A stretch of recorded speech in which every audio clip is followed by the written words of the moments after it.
ವಿಶ್ವವೇಗ ನ್ಯೂಸ್ಗೆ ಸ್ವಾಗತ. ನಾನು ಪಲ್ಲವಿ ಭಟ್. ಮೊದಲಿಗೆ ಈ ಕ್ಷಣದ ಹೆಡ್ಲೈನ್ಸ್.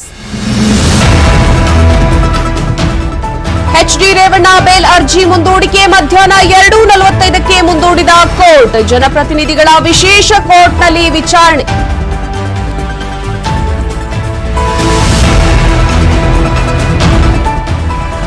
ಪ್ರಜ್ವಲ್ ವಿರುದ್ಧ ಲೈಂಗಿಕ ದೌರ್ಜನ್ಯಕ್ಕೆ ಸಂಸದ ಕೇಳಿದ್ದ 7 ದಿನ ಕಾಲಾವಕಾಶ ಅಂತ್ಯ. ವಿಚಾರಣೆಗೆ ಹಾಜರಾಗ್ತಾರ ಹಾಸನ ಎಂಪಿ.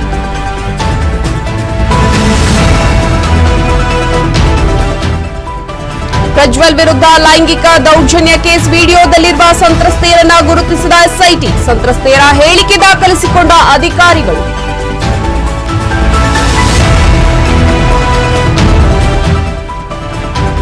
ಪ್ರಜ್ವಲ್ ವಿಡಿಯೋ ಹಂಚಿಕೆ ಡಿಕೆ ಮೇಲೆ ಆರೋಪ. ರಾಜ್ಯಾದ್ಯಂತ ಜೆಡಿಎಸ್ ಪ್ರತಿಭಟನೆ. ಸಿಬಿಐ ತನಿಖೆಗೆ ಒಪ್ಪಿಸುವಂತೆ ಬಿಗಿಪಟ್ಟು.